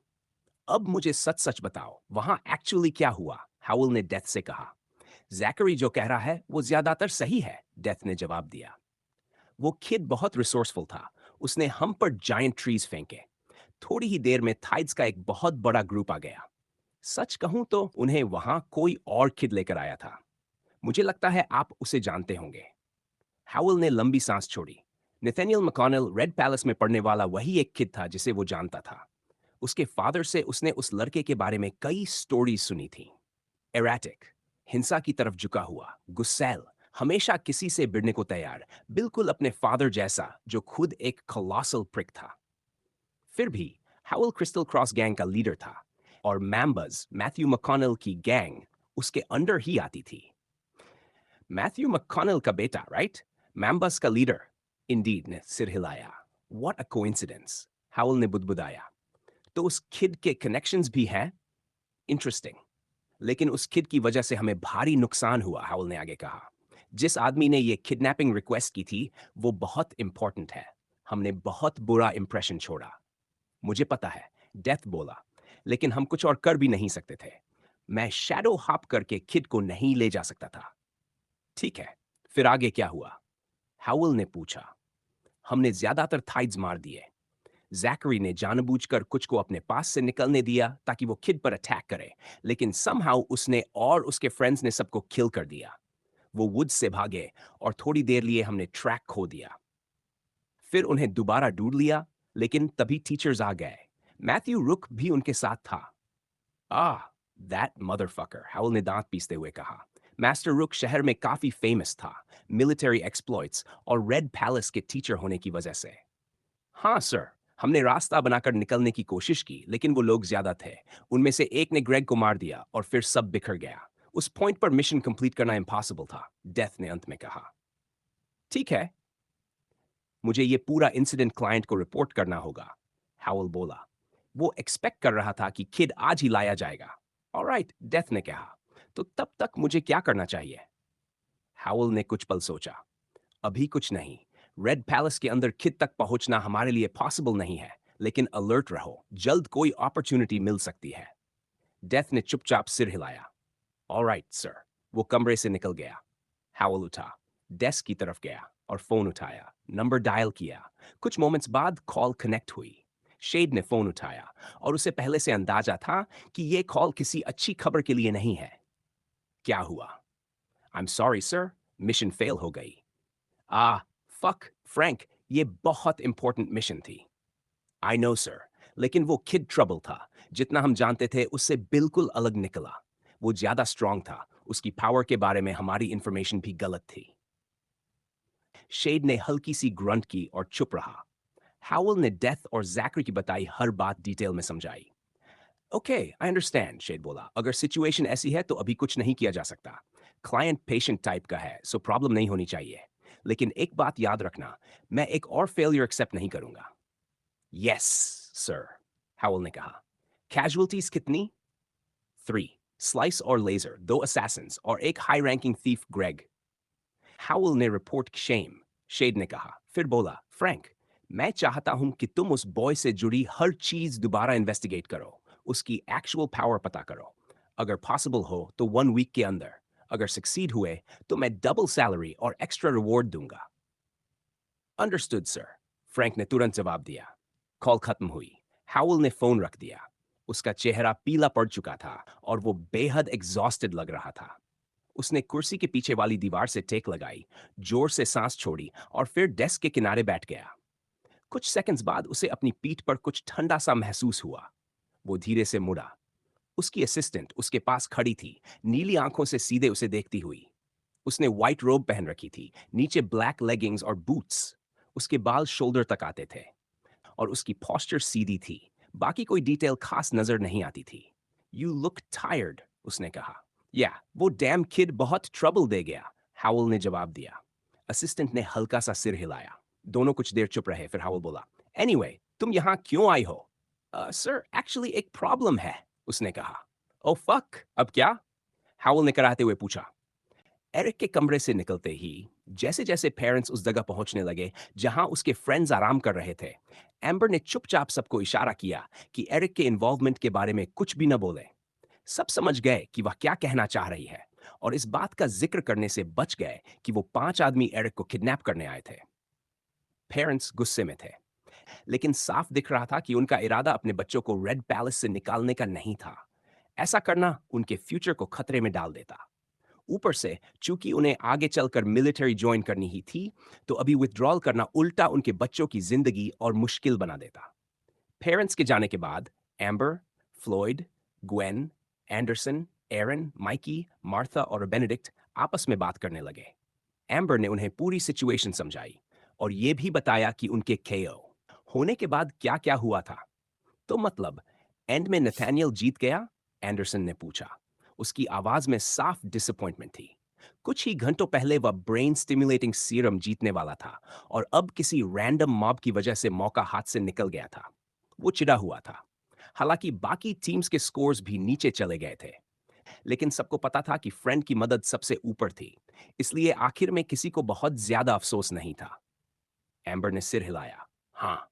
वो हल्की सी आह भरते हुए चारों तरफ देखने लगी। बाहर अंधेरा हो चुका था, सूरज डूब चुका था और आसमान में धीरे धीरे तारे नजर आने लगे थे। कमरे को रोशनी सिर्फ छत से लटकती लाइट्स ही दे रही थी। वैसे एरिक कहाँ है? वो यहाँ क्यों नहीं है? ग्वेन ने पूछा। वो अपने रूम में चला गया, एम्बर ने कहा। मैंने उससे पहले बात की थी। उसने कुछ बताया? एरन ने पूछा। उसने मुझे कुछ बताया है, एम्बर ने थोड़ा रुककर कहा। लेकिन मैं चाहती हूं कि वो खुद तुम लोगों को बताए। ये ऐसी चीज है जिसके बारे में मैं खुलकर बात नहीं कर सकती। बाकी सब चौंक गए। ऐसा क्या था कि एम्बर खुद भी कुछ नहीं बता सकती थी? और एरिक खुद आकर क्यों नहीं समझा रहा? उसने एम्बर को ऐसा क्या कहा था कि वो इतनी चुप हो गई? उसे यहां बुलाओ, एंडरसन ने कहा। हाँ, एम्बर ने जवाब दिया और तुरंत एरिक को मैसेज भेज दिया। एरिक उस वक्त अपने रूम में था, सबसे दूर। वो पेरेंट्स से फेस टू फेस होने से बचना चाहता था। कहीं कोई उस पर इल्जाम लगा दे कि ये सब उसी की वजह से हुआ। उसका दिमाग उबल रहा था, सिर्फ आज की घटना की वजह से नहीं, बल्कि अपनी पूरी हालत की वजह से। वो जल्दी से जल्दी स्ट्रांग बनना चाहता था, इस न्यू अलेक्जेंड्रिया नाम के शिट होल से निकलकर कहीं और नई जिंदगी शुरू करने के लिए। मैसेज में लिखा था कि पेरेंट्स जा चुके हैं और सब जानना चाहते हैं कि हुआ क्या था। एरिक ने रिप्लाई किया, सबको रेड पैलेस के बाहर गार्डन में मिलने के लिए कहा। उसे साफ था कि जो बात वो कहने वाला है वो किसी और के कानों तक नहीं पहुंचनी चाहिए। बाकियों ने भी बात समझ ली। एरिक अपने रूम से निकला, हॉलवे से होते हुए कोर्टयार्ड वाले दरवाजे तक पहुंचा। दरवाजा खोलकर वो गार्डन में दाखिल हुआ। थोड़ी ही देर में बाकी 8 स्टूडेंट्स भी वहां पहुंच गए। उसे देखते ही सब चुप हो गए। एरिक ने चारों तरफ देखा, हिडन कैमरास या माइक्रोफोन्स ढूंढने की कोशिश की। कुछ नजर नहीं आया, लेकिन उसने सेफ रहना बेहतर समझा और गार्डन के अंदर की तरफ चला गया। लटकते लैंप्स और लैंटर्न्स की वजह से जगह में एक कोजी सा माहौल था। हल्की, शांत रोशनी चारों तरफ फैल रही थी। फाउंटेन के पास एक पुराने पेड़ के नीचे एक बेंच रखी थी। एरिक वहां बैठ गया। सबके पास आते ही उसने सबसे पहले माफी मांगी। सॉरी गाइस, सच में मैं नहीं चाहता था कि तुम में से कोई भी ये सब झेले, स्पेशली तुम दोनों, बेनेडिक्ट, मार्था। ये साफ था, ये दोनों अभी अभी एरिक के दोस्त बने थे, जबकि बाकी लोग पहले से ही उसके काफी करीब थे। बेनेडिक्ट ने सिर हिलाया। इसकी चिंता मत कर, मार्था ने उसकी तरफ देखते हुए कहा, हाँ। एरन ने भी सिर हिलाया। हाँ, चिल रह। लेकिन अब एक्सप्लेनेशन तो देनी पड़ेगी। एरिक ने भौहें सिकोड़ ली। वो जानता ही था। तो शुरू करते हैं, एरन ने कहा। असल में हुआ क्या? बाकी सबके चेहरे गंभीर थे, टेरिक बोला। ये तब शुरू हुआ जब हम क्लियरिंग में थे और तुम लोग हमें ढूंढते हुए आए। मैं कैजुअली पीछे मुड़ा और 5 आदमी हमें दौड़ते हुए आते दिखे। ये झूठ था। असल में उसे बायोलॉजिकल सुपर कंप्यूटर ने पहले ही अलर्ट कर दिया था। फिर मैंने सबको वार्न किया। तुम लोग थाइड्स को रोक रहे थे और मैं उन लोगों से डील कर रहा था, कुछ पेड़ फेंक कर। पेड़? ग्वेन ने चौंक कर पूछा। हाँ, सच में डरावना था। मुझे शॉक लगा ये देखकर कि एरिक अपनी ओरिजिनल पावर से ऐसा कर सकता है। उसने डिटेल में बताया कि एरिक ने क्या किया था। थॉर्नटन हाई स्कूल के स्टूडेंट्स खास तौर पर हैरान थे। आखिर एरिक तो हमेशा ट्रैशी पावर वाला कहलाता था। एरिक ने आगे कहा, फिर थाइड्स आ गए, हमने फाइट की। उसके बाद तुम लोग आए और बाकी सब हिस्ट्री है। ठीक है, लेकिन वो लोग क्या चाहते थे? उन्होंने तुम पर अटैक क्यों किया? ग्वेन ने इम्पेशंस में पूछा। एरिक ने सबको पास आने का इशारा किया, बिल्कुल वैसे ही जैसे उसने एम्बर के साथ किया था। सब झुककर उसके करीब आए। उसने फिर चारों तरफ देखा और धीमी आवाज में बोला, अवेकन होने से पहले मेरे फादर घर लौटे थे। सब चौंक गए। लूशियस रोमानो शहर में एक लेजेंड था। सिर्फ एम्बर शांत रही, वो पहले से जानती थी। प्रॉब्लम यह है कि वो खाली हाथ नहीं आए थे। मिल्क लेकर आए थे क्या? फ्लॉयड ने मजाक में कहा। शट अप फ्लॉयड, ग्वेन ने झिड़का। एरिक ने और पास आकर कहा, जैसा मैंने एम्बर को बताया था, वो एक यूएसबी की लाए थे। उनका कहना था कि उसमें क्रिस्टल क्रॉस गैंग के असली लीडर के बारे में इंफॉर्मेशन थी। क्या? फ्लॉयड लगभग चिल्ला पड़ा। फ्लॉयड! अब सबको बात की गंभीरता समझ में आ गई। उन्हें समझ आने लगा कि उन लोगों ने एरिक पर अटैक क्यों किया। सीरियस हो? एंडरसन ने पूछा। वो एरिक के फादर को हीरो मानता था, लेकिन उसके दिमाग में सवाल उठ रहे थे। अगर मिलिट्री मिशन था, तो एरिक के पास क्यों आए? हाँ, कम से कम उन्होंने मुझे यही बताया। दैट्स कूल, बेनेडिक्ट बोला, और बाकियों ने उसे घूर लिया। तो वो यूएसबी अब कहाँ है? माइकी ने पूछा। उसमें क्या था, देखा? एरिक का प्लान आधा पूरा हो चुका था। उसे गिल्ट महसूस हो रहा था, लेकिन सेफ्टी सबसे ऊपर थी। उसे वही कहानी दोहरानी थी जो उसने एम्बर को बताई थी। वो एक्सीडेंट में जमीन पर गिर गई और मैंने उस पर पैर रख दिया। पूरी तरह टूट गई। व्हाट? एम्बर चिल्ला पड़ी। उसे पता था कि यूएसबी डिस्ट्रॉय हो गई थी, लेकिन ऐसे? ये तो हद से ज्यादा बेवकूफी थी। हाँ बोला, एक्सीडेंट था, I swear. What the fuck, Eric? Aaron चिल्लाया। मुझे लगता है मेरे फादर को कोई फॉलो कर रहा था, क्रिस्टल क्रॉस गैंग का ही कोई। इसी वजह से उन्होंने मुझ पर अटैक किया। उन्हें यूएसबी के बारे में कुछ पता था और वो उसकी लोकेशन मुझसे निकलवाना चाहते थे। एरिक अंदर से चुप था। अब सच बताने में बहुत देर हो चुकी थी। बैरियर के बाहर हुई उस घटना को अब 1 हफ्ता बीत चुका था। उस हादसे के बाद और ये सच्चाई सामने आने के बाद कि क्रिस्टल क्रॉस गैंग आखिर एरिक को क्यों ढूंढ रही थी, उसके दोस्तों के मन में डर तो था कि कहीं ऐसा दोबारा न हो जाए। लेकिन उन्होंने खुद को संभाला और ट्रेनिंग पर फोकस बनाए रखा। इन सब के बावजूद बच्चे आमतौर पर एरिक के साथ काफी चिल थे। उन्हें पता था कि इसमें उसकी कोई गलती नहीं थी और रेड पैलेस के अंदर वे सुरक्षित थे। लेकिन इन सब बातों ने एरिक को बहुत कुछ सोचने पर मजबूर कर दिया। उसका नजरिया बदल चुका था। 5 क्रिस्टल क्रॉस गैंग के सदस्यों द्वारा हमला किया जाना और नेथानियल की वजह से लगभग मारा जाना, इन सब के बाद अवेकनर ने तय कर लिया कि अब बहुत हो चुका। यह सब इसलिए हुआ क्योंकि वह अब भी कमजोर था। अगर उसे खुद को और अपने दोस्तों को बचाना था, तो उसे और ज्यादा ट्रेन करना ही होगा। इस घटना के बाद फ्रेंचिन्स के लिए उसकी नफरत और भी गहरी हो गई। उसके दोस्तों और उन लोगों के अलावा जिन्होंने उससे सच में लगाव या परवाह दिखाई थी, एरिक लगभग हर किसी से नफरत करने लगा था, खासकर नेथानियल से। जिस दिन उसके थाइड्स ने उस पर हमला किया था, उसी दिन से उसने अपनी ट्रेनिंग की इंटेंसिटी और ड्यूरेशन कई गुना बढ़ा दी। शार्पनिंग पावर में उसे एक और न्यूरल लिंक मिला और वह आखिरकार ऑफिशियली एक आरएचओ वन रैंक्ड इंडिविजुअल बन गया। इसके साथ उसे कई स्टैट पॉइंट्स भी मिले। उसकी स्वॉर्ड्समैनशिप और hand to hand combat skills में भी काफी बड़ा सुधार हुआ था। इसके अलावा उसने अपनी योजना को अमल में लाना शुरू कर दिया था। नथानियल के बारे में गंदी अफवाहें फैलाना, यह बचकाना था, लेकिन असरदार।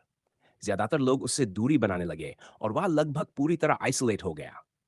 वैसे भी उसके पर्सनैलिटी को देखते हुए ये मुश्किल नहीं था, लेकिन इन अफवाहों ने सब कुछ तेज कर दिया।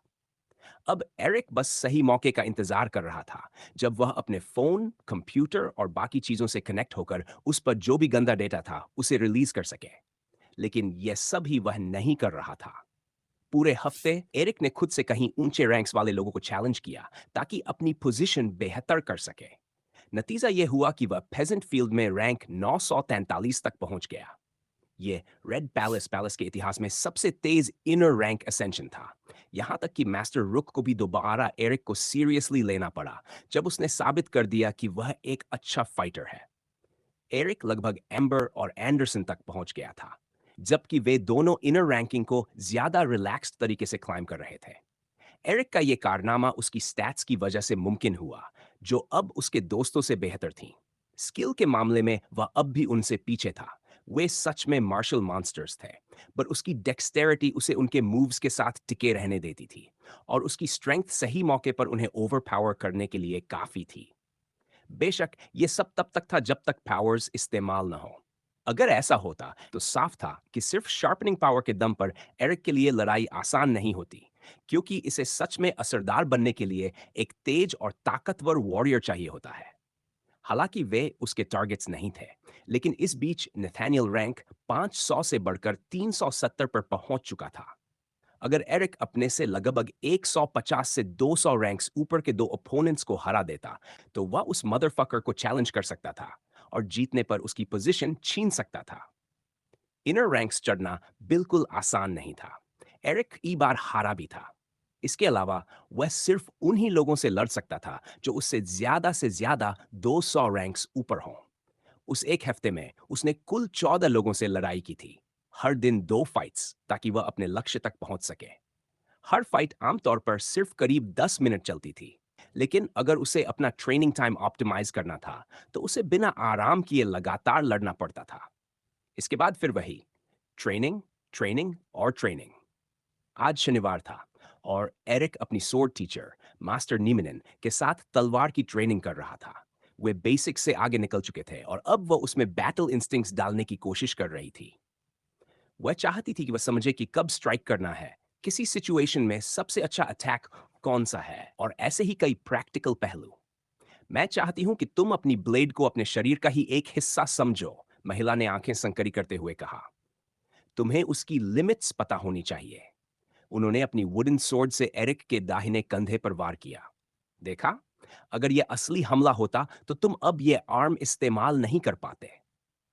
हाँ, लेकिन ऐसा नहीं है कि मैं सिर्फ एक हफ्ते में वो सब दोहरा सकूं जो आपने किया। ज्यादातर लोग ये सब कई सालों में सीखते हैं।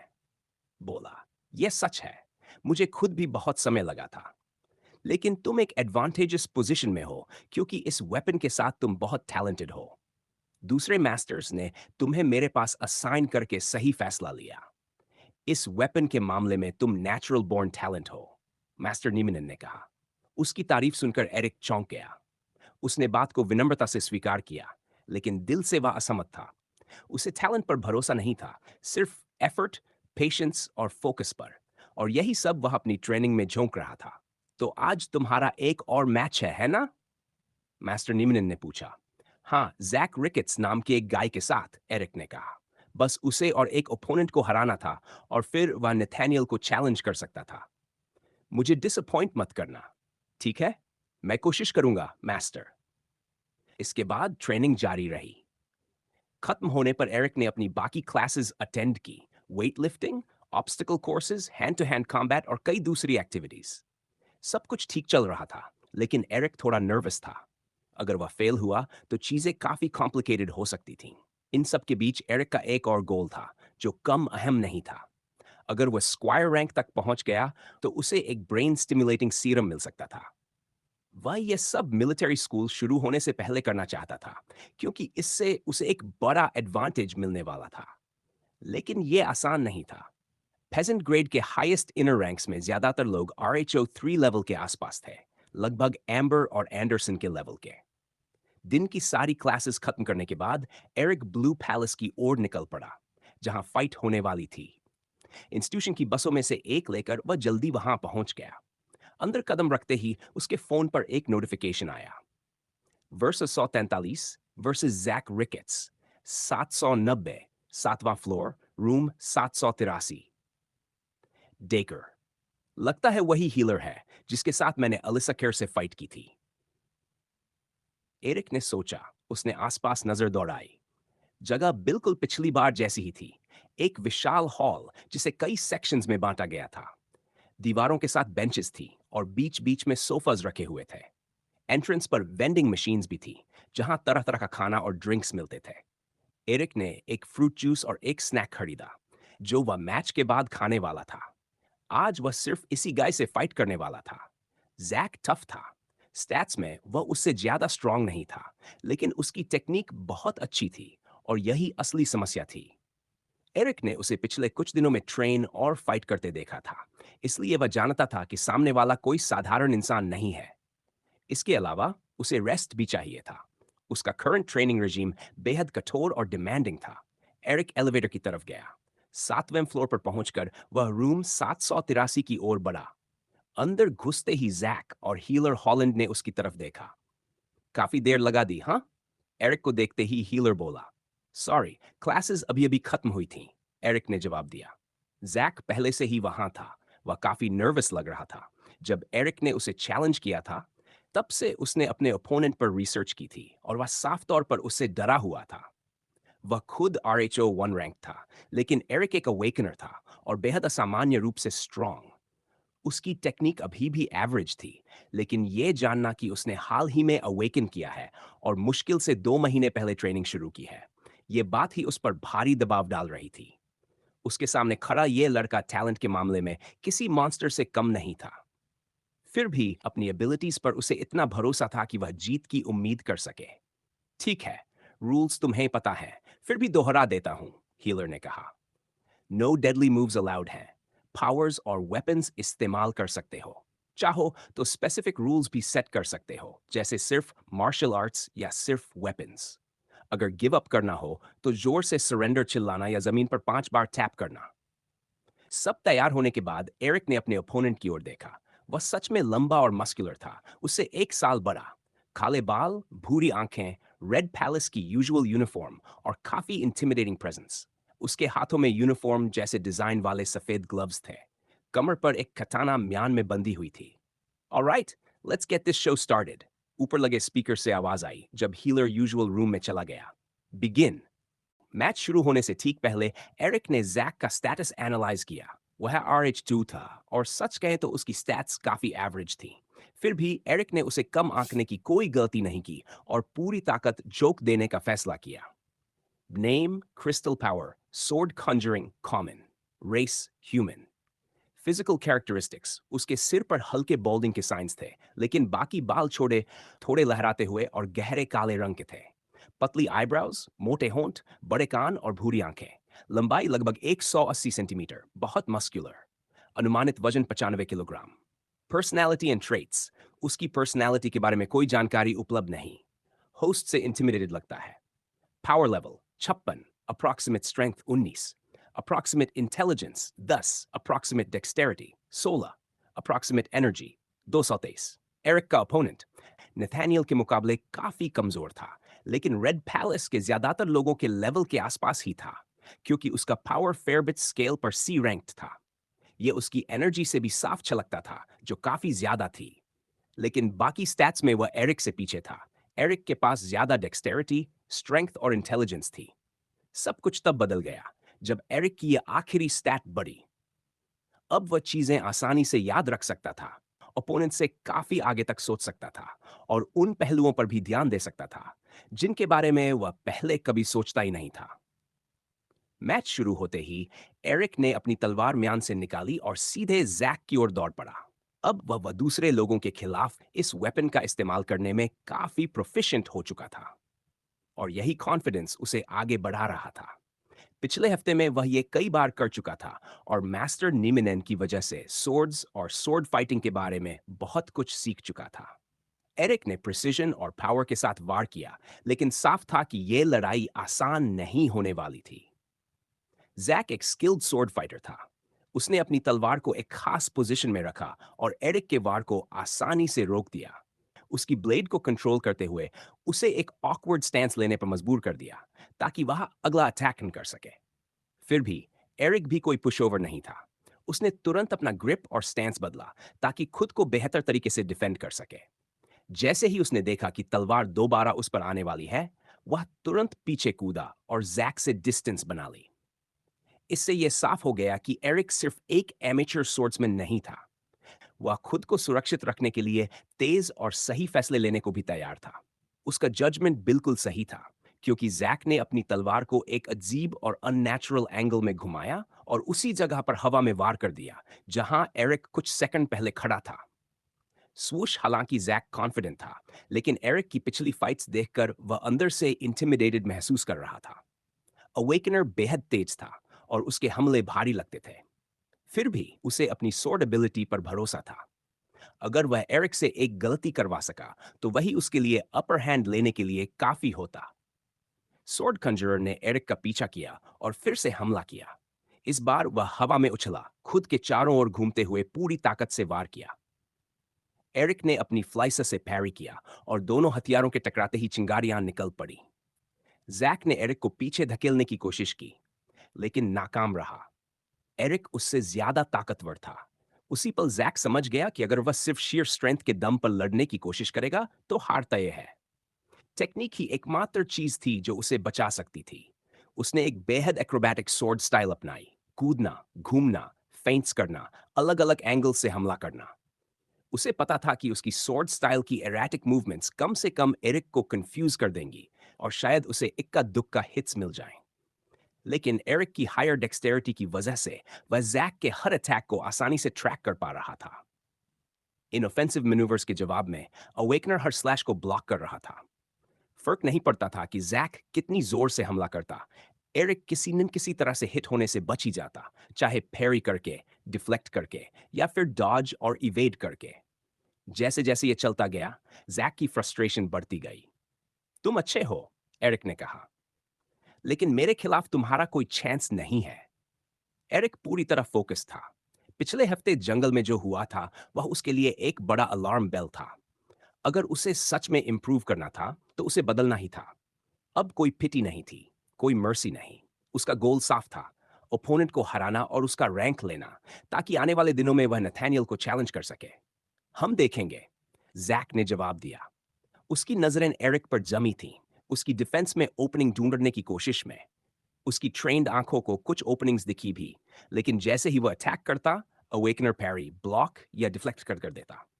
यह और भी फ्रस्ट्रेटिंग था, क्योंकि वह एरिक की स्वॉर्ड एक्सपीरियंस की साफ कमी का फायदा नहीं उठा पा रहा था। उसी समय एरिक ने भी महसूस किया कि जैक सिर्फ टेक्निक की वजह से उसके साथ बराबरी पर टिक पाया हुआ था। वह उसे रेंज में होने के बावजूद कुछ भी करने नहीं दे रहा था।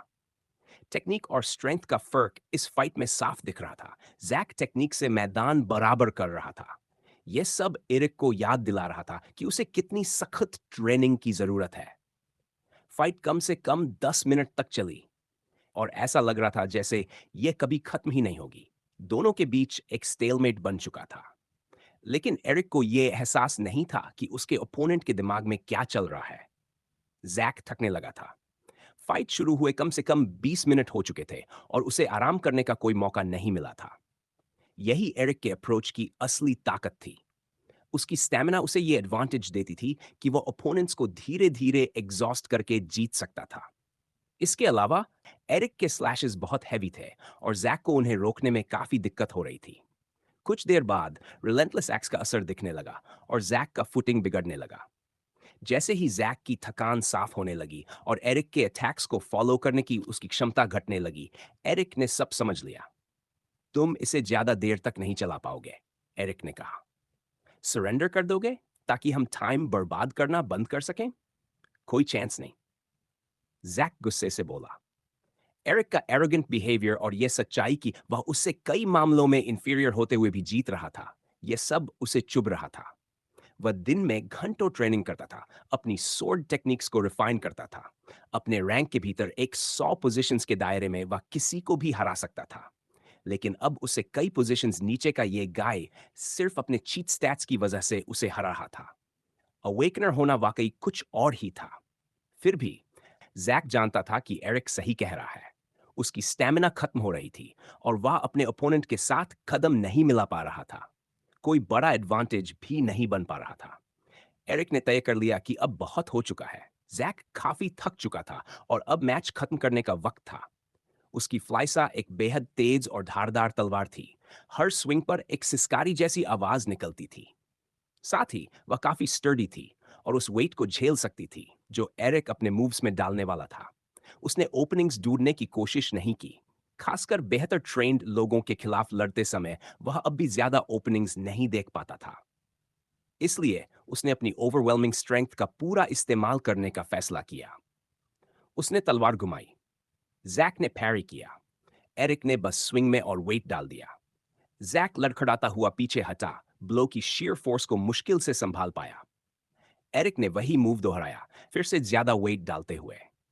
जैक ने दोबारा पैरी किया, लेकिन अब उसकी बाहें कांपने लगी थीं। इस बार उसकी स्टैंस लगभग टूट ही गई, क्योंकि वह पिछले अटैक से अभी उबरा भी नहीं था। एरिक ने आखिरी बार तलवार चलाई। जैक ने किसी तरह पैरी किया, लेकिन एरिक ने और ज्यादा वेट डालते हुए उसकी स्टैंस पूरी तरह तोड़ दी। उसी पल एरिक ने जैक के स्टर्नम पर लात मारी और वह जमीन पर गिर पड़ा। जैक को सांस लेने में दिक्कत हो रही थी। जैसे ही वह अपनी सांस संभालने की कोशिश कर रहा था, एरिक उसके ऊपर पहुंच चुका था और उसकी गर्दन पर तलवार ताने खड़ा था। देखा, मैं जीत गया। तभी हीलर की आवाज पूरे कमरे में गूंज उठी। इंडीड जैक, तुम हार गए। उसने कहा, यह सही नहीं है। मैं साफ तौर पर तुमसे बेहतर हूं। यह चीटिंग है। जैक ने फ्रस्ट्रेशन में कहा, हो सकता है तुम सही हो। यह वाकई अनफेयर है, लेकिन फिर भी तुम हार गए। एरिक अब हारते हारते थक चुका था। सहते सहते और उन लोगों से बेहतर बनने की कोशिश करते करते जिन्होंने सालों तक उसका शोषण किया था। रिवर ही क्यों? हम किसी और जगह का इस्तेमाल क्यों नहीं कर सकते? कैप्टन लेन ने पूछा। और भी ऑल्टरनेटिव्स होंगे, है ना? कैप्टन लेन और कई दूसरे सोल्जर्स को एक बेहद इंपॉर्टेंट मिशन के लिए भेजा गया था। हॉर्ड के अंदर मौजूद मॉन्स्टर्स में से एक को बैरियर तक पहुंचने से पहले मारना जरूरी था। यह मिलिट्री के कई टारगेट्स में से एक था, लेकिन खास तौर पर यह सबसे ज्यादा डेंजरस था। वह एक हेक्रेटिन था, एक विशाल हाइब्रिड, आधा बेयर और आधा लायन, जिसके पास ब्रेन क्रिस्टल पावर थी जो उसे अपना मैस बदलने की इजाजत देती थी, जिससे उसकी स्पीड और स्ट्रेंथ में ड्रामेटिक बदलाव आ जाता था। सीधे शब्दों में कहें तो वह एक चीट था। अगर वह ईस्टर्न गेट से टकरा जाता तो उसे बहुत जल्दी डिस्ट्रॉय कर देता। गेट को थ्रेटन करने वाले टाइड्स और भी थे, लेकिन अकेले दम पर ऐसा करने में केपेबल सिर्फ यही था। पहले ही एक टीम भेजी जा चुकी थी जिसने हेक्रेटिन को हॉर्ड से अलग कर दिया था, और वे इसमें सक्सेसफुल रहे थे। कई दिनों तक उसे डिस्ट्रैक्ट और रोक कर रखने के बाद अब प्लान था उसे खत्म करने का। सर्जेंट रवीना ग्रीन ने सिर हिलाया। नहीं, बीस्ट को आखिरी बार रिवर के पास देखा गया था, लेकिन उसने कभी उसे क्रॉस करने की हिम्मत नहीं की। यह एक स्ट्रेटेजिक लोकेशन है और हमें इसका फायदा उठाना होगा। इसके अलावा इस जगह के कई एडवांटेजेस हैं। वह ये सब उन अलग अलग टीम्स के कैप्टन्स के साथ बैटल प्लान डिस्कस करते हुए कह रही थी जो इस मिशन में उसके साथ जुड़े थे। पहला, यह जगह सेफ है क्योंकि रिवर इतनी डीप है कि हमें क्रीचर के खिलाफ एडवांटेज मिलेगा। दूसरा, हम बेस के काफी करीब हैं और अगर हालात बिगड़ते हैं तो शेल्टर तक पहुंच है। तीसरा, वहां बहुत कम टाइड्स देखे गए हैं, शायद रिवर मॉन्स्टर्स की वजह से। इसलिए हमें दूसरे मॉन्स्टर्स के अचानक अटैक की उम्मीद नहीं करनी चाहिए। हाँ, लेकिन रिवर टाइड्स ही तो मेरी चिंता है, कैप्टन लेन ने कहा। इसीलिए मुझे नहीं लगता कि यह अच्छी जगह है। देखो, मैं वहां कभी गई नहीं हूं, लेकिन वहां के टाइड्स नोटोरियसली नैस्टी होते हैं। मुझे पता है, सर्जन ग्रीन ने जवाब दिया। मैंने थाइड्स की इकोलॉजी में स्पेशलाइज करने वाले लोगों से बात की है और उन्होंने भी यही कहा, लेकिन मुझे लगता है हम उन्हें अपने फायदे के लिए इस्तेमाल कर सकते हैं। कहीं तुम बेयर और रिवर मॉन्स्टर्स को आपस में टकराने का प्लान तो नहीं बना रही? लेन ने पूछा। एग्जैक्टली, सर ग्रीन ने सिर हिलाते हुए कहा। प्रॉब्लम बस यह है कि हमें किसी को बेयर को रिवर की तरफ लूर करने के लिए चाहिए, और वही जगह है जहां जहां मैं आती हूं। सही कहा? कैप्टन लेन बीच में ही बोल पड़ी। हाँ, तुम पूरी कंपनी में सबसे तेज हो। तुम्हें क्रीचर से एस्केप करने में सक्षम होना चाहिए। यह हमारे लिए बहुत तेज है। हम में से कोई भी इसके मुंह से बच निकलने की उम्मीद नहीं कर सकता, लेकिन तुम हम सबसे कहीं ज्यादा तेज दौड़ती हो। कैप्टन लेन को बेयर का स्नैक बनने का कोई शौक नहीं था और बेट बनना उसे जरा भी पसंद नहीं आया। फिर भी वह समझती थी कि दूसरों के मुकाबले उसके चांसेस ज्यादा थे। ठीक है, कैप्टन लेन ने कहा। Thank you. अब तैयारी करते हैं। सर्जन ग्रीन बोली। वह अपने रूम में वापस चली गई और बाकी लोग भी यही करने लगे। वे जल्द ही निकलने वाले थे। क्या तुम्हें सच में भरोसा है कि तुम एस्केप कर पाओगी? एमा ने पूछा। कैप्टन लेन ने पलटकर अपनी फ्रेंड और सबॉर्डिनेट को देखा। मुझे लगता है, कैप्टन लेन ने जवाब दिया, लेकिन उसकी आंखों में अनसर्टेनिटी साफ थी। प्लान रिस्की था। उसे बीस्ट का अकेले सामना करना था। एमा का चेहरा गंभीर हो गया, लेकिन वह जानती थी कि उसकी कैप्टन ही अकेली है जो यह कर सकती है। बस सेफ रहने की कोशिश करना, ओके? तुम्हारे बिना हम कुछ भी नहीं कर सकते, खासकर जॉन की डेथ के बाद। जॉन कैप्टन लेन की टीम का मेंबर था। एक प्रीवियस मिशन के दौरान उसे एक लेलर ने काट लिया था। बेस लौटने पर उसे अलग ले जाया गया और वह फिर कभी दिखाई नहीं दिया। लेन को कभी नहीं बताया गया कि असल में क्या हुआ। उसे बस यही कहा गया कि कॉम्प्लिकेशंस की वजह से उसकी डेथ हो गई। सच यह था कि उसे एग्जीक्यूट कर दिया गया था। हाँ, वरी मत करो, एमा, लेन ने कहा। वे बात ही कर रहे थे कि सर्जन ग्रीन वापस आ गई और बाकी सोल्जर्स ने भी अपने हथियार तैयार कर लिए। काफी लोग इस एक्सपीडिशन में शामिल थे। लेन की टीम के सारे मेंबर्स जॉन को छोड़कर मौजूद थे। निको मॉन्टगमरी और उसकी डेल्टा टीम भी वहां थी, लेकिन वह किसी से बात नहीं कर रहा था। वह बस सर्जन ग्रीन को एक अजीब नजर से देख रहा था। Alright guys, let's go, surgeon green ने कहा। सब उसके पीछे चल पड़े, रिवर की ओर बढ़ते हुए। ग्रुप जंगल के अंदर घुसा, बुशेस और ट्रीज के बीच से रास्ता बनाते हुए। डेस्टिनेशन तक पहुंचने में फिर भी काफी समय लगा। रिवर चौड़ी और गहरी थी। उसमें मछली जैसे क्रीचर्स तैर रहे थे।